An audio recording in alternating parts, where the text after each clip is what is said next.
घटना के 6 साल बाद अब नौरी अपनी बेस्ट फ्रेंड के साथ सेज एकेडमी में जाने वाली थी, जो कि देश का सबसे मशहूर जादुई स्कूल था। नौरी की बेस्ट फ्रेंड रायना में आग को काबू करने का हुनर था। उसमें काबिलियत बहुत थी, बस उसको खुद पे यकीन नहीं था, जिस वजह से वो अक्सर पीछे रह जाती। लेकिन नौरी हर वक्त उसे एहसास दिलाती कि वो जो चाहे वो कर सकती है। खैर, नौरी भी अपनी शक्तियों पर काबू नहीं रख पाती थी। असल में जब भी वो किसी जानवर का रूप लेती तो अक्सर 2-3 जानवरों को मिलाकर हाइब्रिड बना देती। खैर, कुछ हफ्तों बाद नौरी और रायना बाकी बच्चों के साथ सेज एकेडमी तक जाने वाली बस लेने स्टॉप पर पहुंच गई। लेकिन तभी एक अजीब सा आदमी पेड़ के पीछे से बाहर आया और उसने कहा कि वो सभी बच्चों को उनके नए जादुई स्कूल में ले जाने आया है। फिर सभी बच्चों ने अपने माँ बाप को अलविदा कहा और उस आदमी के पीछे जंगल में घुस गए। कुछ देर चलने के बाद उन्हें एक पोर्टल मिला जो सीधा उन्हें सेज एकेडमी तक ले गया। सबसे पहले बड उस पोर्टल में गया और जल्द ही नौरी और रायना के साथ बाकी बच्चे भी पोर्टल में घुस गए।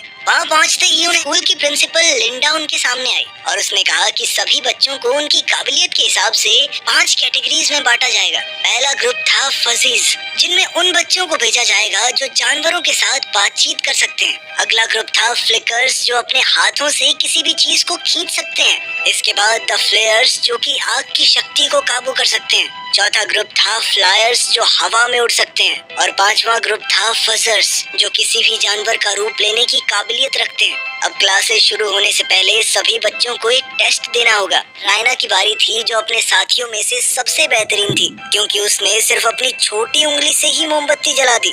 इसके बाद फजीज का टेस्ट हुआ, जिसमें उन्हें कुत्ते से बातचीत करके उससे कुछ सवालों के जवाब पूछने थे। अगर वो कुत्ते के सभी जवाब समझ पाए तो वो टेस्ट में पास हो जाएंगे। उड़ने का टेस्ट हुआ, जिसमें बच्चों को 30 सेकंड के लिए जमीन से 1 मीटर ऊपर रहना होगा। मगर जब आंद्रे नाम के एक लड़के की बारी आई तो जैसे ही उसने अपना भारी भरकम बैग उतारा तो वो एक ही पल में उड़कर सीधा छत पर जा लगा। उसकी शक्तियाँ उसके बस में नहीं थी और वो चाहकर भी वापस नीचे नहीं आ रहा था। तब प्रोफेसर ने सीढ़ियाँ लगाकर जैसे तैसे उसकी जान बचाई। आखिरकार अब नौरी के ग्रुप की बारी थी और इस टेस्ट में उन्हें सामने रखी एक बिल्ली को देखकर 6 सेकंड के लिए हूबहू उसके जैसा रूप लेना है। मगर जब नौरी की बारी आई तो उसने अपना रूप बदला तो 2 सेकंड में ही उसकी पीठ में पंख निकल आए, जिसे देखकर सभी प्रोफेसर हैरान रह गए। असल में नौरी दोबारा से अपनी शक्ति पर काबू खो चुकी थी। खैर, टेस्ट के बाद उसे भी बाकी बच्चों की तरह एक कार्ड मिला। आखिरकार सबके टेस्ट पूरे होने के बाद सभी बच्चे एक मैदान में इकट्ठे हुए, जहां उन्हें अपने कार्ड्स खोलने थे ताकि उन्हें पता चले कि वो किस ग्रुप का हिस्सा होंगे।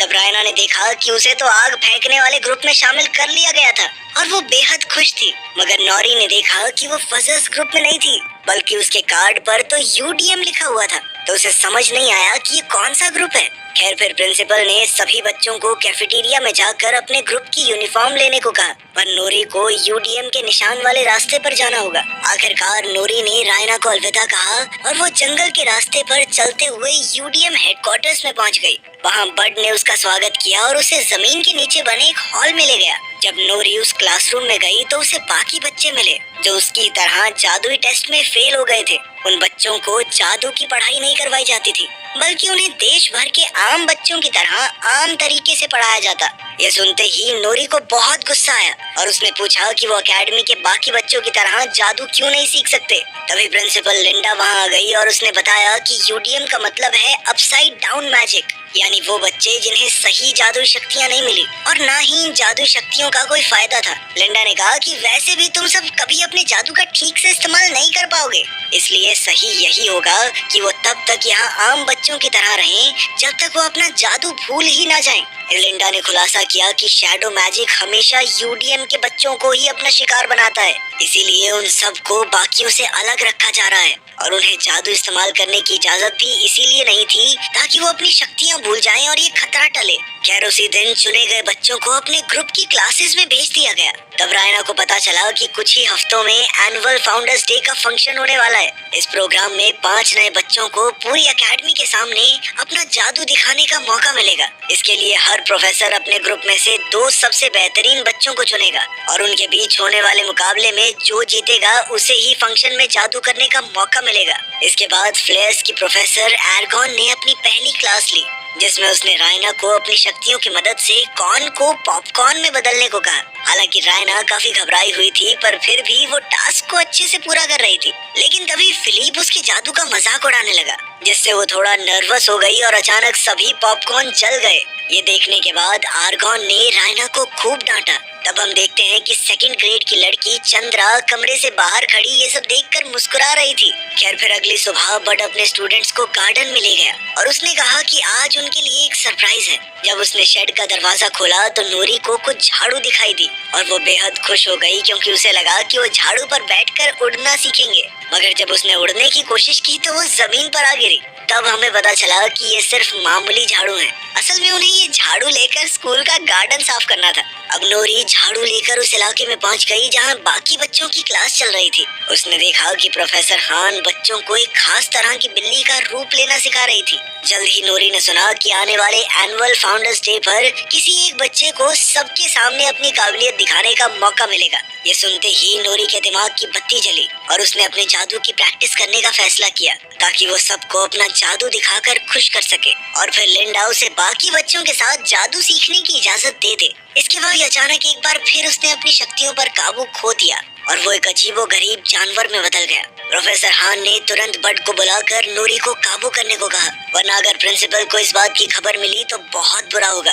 खैर बाद में लंच टाइम के दौरान जब सभी बच्चे कैफेटेरिया में थे तो नूरी ने अपने साथियों को बताया कि उसने उस बिल्ली की हर बारीकी की तस्वीर बना ली है और अब बस उसे अपना शरीर बदलने की प्रैक्टिस करनी होगी। उधर रायना ने जब नौरी को देखा तो वो नौरी से मिलने गई, लेकिन मिस आगन ने उसे रास्ते में ही रोक लिया, क्योंकि एक ग्रुप के बच्चे दूसरे ग्रुप के बच्चों से घुल मिल नहीं सकते थे। फिर अगली क्लास में फिलिप ने अपनी शक्तियों से पॉपकॉर्न बना दिए तो प्रोफेसर बहुत खुश हुई और उन्होंने फिलिप को क्लास के सबसे बेहतरीन बच्चे के तौर पर चुन लिया। जादूगरनी बनने के लिए रात में भी लाइब्रेरी में बैठकर पढ़ाई कर रही थी। जब वो एक किताब वापस रखने गई तो अचानक एक काले रंग की किताब अपने आप शेल्फ से नीचे गिर गई। रायना ने पास जाकर किताब को उठाया तो पता चला कि ये शैडो मैजिक की किताब थी। जैसे ही रायना ने वो किताब खोली तो अचानक सारी लाइट्स बंद हो गई और उसे एहसास हुआ कि उससे बहुत बड़ी गलती हो गई है। उसने तुरंत किताब को वापस रख दिया और अपना सामान लेकर अपने कमरे में वापस जाने लगी, पर जल्द ही उसने देखा कि ये किताब उसका पीछा करने लगी थी।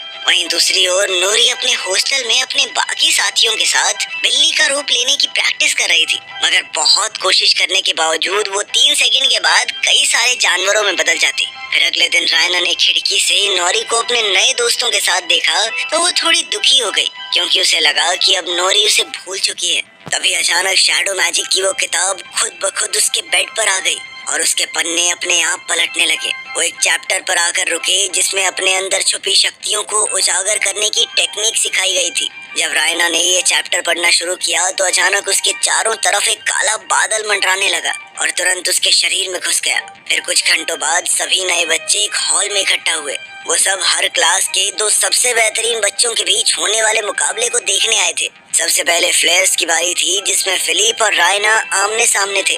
फिलिप को यकीन था कि वो बड़ी आसानी से मुकाबला जीत जाएगा, मगर रायना ने समय से पहले ही कौन से पॉपकॉर्न बना दिए। फिर प्रोफेसर आर्गन ने पॉपकॉर्न खाए तो वो बेहद खुश हुई, क्योंकि वो एकदम परफेक्ट थे। आखिरकार रायना को फ्लेयर्स की तरफ से एनुअल फाउंडर्स डे पर अपना जादू दिखाने के लिए चुन लिया गया। उसी पल नूरी भी वहाँ पहुंची और उसने कहा कि वो अपना जादू ठीक करने के लिए कई दिन से प्रैक्टिस कर रही है। उसने अपनी काबिलियत दिखाने के लिए एक आखिरी मौका मांगा और तभी एक बिल्ली का रूप ले लिया। इधर प्रोफेसर हान उसका समय नोट कर रही थी, पर 4 सेकंड के बाद ही नूरी की पीठ से फिर से पंख निकल आए और वो अपनी शक्तियों पर काबू खो बैठी। वो बेहद घबरा गई और इसीलिए लगातार अजीबोगरीब जानवरों में बदल रही थी। तब रायना ने अपनी दोस्त को शांत करने की कोशिश की, पर शैडो मैजिक वाली वो किताब पढ़ने के बाद अब रायना की शक्तियाँ कई गुना बढ़ चुकी थी और वो भी अपनी आग पर काबू ना पा सकी, जिस वजह से एक बहुत बड़ा आग का गोला बना जिसमें नौरी की बलि चढ़ने ही वाली थी कि तभी वो अपने असली रूप में आ गई। रायना ने तुरंत उससे माफी मांगी और बड ने नौरी को सहारा दिया। ये सब देखकर प्रिंसिपल लिंडा ने बड को खूब डांटा और उसे अपने स्टूडेंट्स को काबू में रखने को कहा। वरना उसे अपनी नौकरी से हाथ धोना पड़ेगा। बट अचानक से गाने लगा और उसकी भाषा समझकर जंगल के कई जानवर उसके पास आ गए। तब ये खुलासा होता है कि बड भी फजी कैटेगरी का यूडीएम स्टूडेंट था। ये देखकर सभी बच्चों को एहसास हुआ कि वो अकेले नहीं है। बट बाकियों की तरह बोलकर नहीं बल्कि गाना गाकर जानवरों से बातें करता था। असल में वो छुप छुप कर अपने जादू की प्रैक्टिस करता था ताकि वो उसे भूल ना जाए। अब उसने चारों बच्चों को कल सुबह अपने जादू की ट्रेनिंग देने का वादा किया। बाद में जब वो वापस लौट रहे थे तो नौरी आज की गड़बड़ के बारे में सोच रही थी। तो उसे एहसास हुआ कि रायना के जादू में कुछ तो गड़बड़ी जरूर है और इसकी असली वजह पता लगाने के लिए उसने रायना से मिलने का फैसला किया। उधर रायना जब अपने कमरे में पहुंची तो चंद्रा वहां शैडो मैजिक की किताब लिए खड़ी थी। चंद्रा ने कहा कि इसी किताब की मदद से आज उसकी शक्तियां इतनी बढ़ गई थी। रायना को एहसास हुआ कि इस किताब की वजह से आज उसकी बेस्ट फ्रेंड नौरी की जान जाने ही वाली थी और उसने गुस्से में आकर चंद्रा को कमरे से बाहर निकलने को कहा। लेकिन चंद्रा के जाने के बाद वो किताब अपने आप जादू से उसके कमरे में आ गई। रायना ने गुस्से में दरवाजा खोला तो वहीं नौरी खड़ी थी और रायना ने उसी पल उसे गले लगा लिया। लेकिन अब शैडो मैनुअल का सच नौरी के सामने ना आ जाए इसलिए रायना को उसे कमरे से निकालना पड़ा। खैर अगली सुबह बड अपने वादे मुताबिक अपनी टीम को ट्रेनिंग देने लगा। नौरी खुद को एक ही जानवर के रूप में बांधने की बजाय एक ही समय पर 3-4 जानवरों को मिलाकर नए रूप बनाने लगी। उधर रायना अपने साथियों को मजे करते देख रही थी तो एक बार फिर से चंद्रा उसके सामने आई। रायना ने चिल्लाकर उसे वहां से चले जाने को कहा और अब रायना ने वो किताब इस्तेमाल कर ली थी, यानी अब वो दोनों एक हो चुके थे। इधर बाकी सबने रायना से पूछा कि वो किससे बातें कर रही है। तब ये खुलासा होता है कि सिर्फ रायना ही चंद्रा को देख सकती है। अब रायना तुरंत अपने कमरे की ओर भागी पर चंद्रा फिर से उसे परेशान करने लगी। वो जानती थी कि रायना को अपने अंदर छुपी शक्तियों का कोई अंदाजा नहीं है। चंद्रा ने उससे कहा कि तुम्हारा जादू यहाँ मौजूद किसी भी बच्चे से बहुत ज्यादा ताकतवर है। आखिरकार रायना के मन में अपने अंदर बैठे डर को हटाकर अपनी असली शक्तियों को हासिल करने की इच्छा पैदा हुई और उसने चंद्रा की बातों में आकर खुद को शैडो मैजिक के हवाले कर दिया। कुछ ही पलों में नौरी वहाँ आई तो उसे पता चला कि रायना पर किसी बुरी शक्ति का साया है, यानी शैडो मैजिक की ताकत सिर्फ यूडीएम के बच्चों को निशाना नहीं बनाती। खैर अब रायना ने काली शक्तियों की चपेट में आकर एक वहशी आवाज में कहा, जल्द ही पूरा स्कूल तबाह हो जाएगा, इसलिए अगर नौरी को अपनी जान प्यारी है तो उसे भाग जाना चाहिए। नौरी तुरंत भागकर प्रोफेसर बड के पास गई और उन्हें सब कुछ बता दिया। तब नौरी के साथियों ने ये सच प्रिंसिपल को बताने का फैसला किया, लेकिन बड ने कहा कि लिंडा इस बात पर कभी यकीन नहीं करेगी, इसलिए उसने बच्चों को अगले दिन तक इंतजार करने को कहा। उसे विश्वास था कि वो बुरी आत्मा कल यानी एनुअल फाउंडर्स डे के दिन हमला जरूर करेगी। फिर अगली सुबह सभी बच्चे और प्रोफेसर्स गार्डन में इकट्ठा हुए और लिंडा ने रायना को स्टेज पर बुलाया ताकि वो अपने जादू का नमूना दिखा सके। पहले तो रायना ने अपनी जगह पर बैठे हुए ही आग से हवा में अक्षर लिखकर सबका स्वागत किया। फिर उसने खड़े होकर कहा कि उसने आज के लिए कुछ खास तैयार किया है। तभी अचानक उसने अपने हाथ में बहुत ही बड़ा आग का गोला बनाया और रायना की परछाई बड़ी होते हुए पूरे गार्डन में फैल गई। फिर उसके अंदर से एक डरावनी आवाज आई जिसने कहा कि वो इतने सालों के इंतजार के बाद लौट आया है। ये सुनते ही प्रोफेसर समझ गए कि ये वही आत्मा है जिसने कई साल पहले रेजिनल को वश में किया था। तब सबको एहसास हुआ कि शैडो मैजिक सिर्फ यूडीएम के बच्चों को अपना शिकार नहीं बनाता। अब इस राक्षस को सब कुछ तबाह करने से रोकने के लिए प्रोफेसर आर्गन और उसके स्टूडेंट्स ने मिलकर एक विशाल आग के गोले से उस पर हमला किया, लेकिन उस राक्षस को कोई फर्क नहीं पड़ा। इसके बाद प्रिंसिपल के कहने पर फजीज ने जानवरों को बुलाया ताकि वो इस राक्षस का मुकाबला कर सकें, मगर वो भी उससे डरकर भाग गए।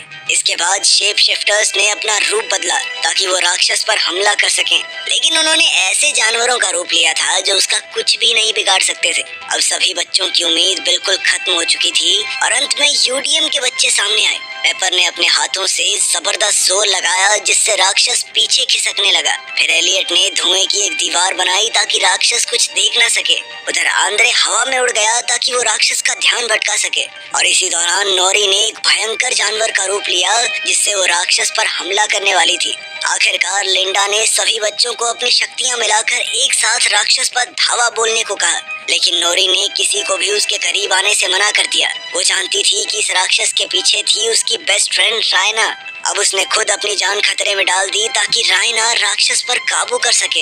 राक्षस नोरी पर हमला करके उसका काम तमाम करने ही वाला था कि ऐन वक्त पर उसके अंदर से एक जबरदस्त आग के गोले का धमाका हुआ, जिससे वो राक्षस वहीं भस्म हो गया। नोरी ने देखा कि आखिरकार रायना शैडो मैजिक से आजाद हो गई थी, जिसके बाद उसने चैन की सांस ली और रायना को गले लगा लिया। आखिरकार यूडीएम के बच्चों ने मिलकर सेज एकेडमी को तबाह होने से बचा लिया था और इसी दिन के बाद से यूडीएम प्रोग्राम को कैंसिल कर दिया गया। अब यूडीएम के बच्चे भी बाकियों के साथ मिलकर अपने खास जादू का इस्तेमाल करना सीखने लगे।